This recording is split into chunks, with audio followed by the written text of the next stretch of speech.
तरुण आणि म्हणून त्यांना विसरता येणार. यासाठी एक वेळ हा महाराष्ट्र दिन साजरा करीत असताना आवर्जून त्यांचा उल्लेख होणं, या हुतात्म्यांचा उल्लेख होणं अत्यंत गरजेचे.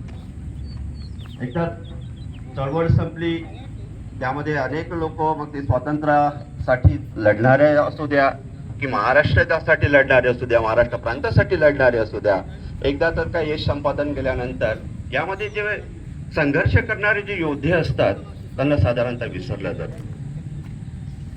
पण हे होतं का पण?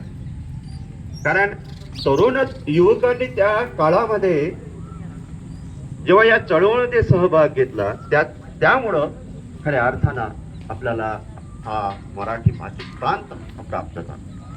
आपला हा वराड जो भाग होता हा MP मध्ये होते, मध्य प्रदेशामध्ये CPN बेरार म्हणून त्याला असा उल्लेख त्याचा इतिहासामध्ये केला जातो.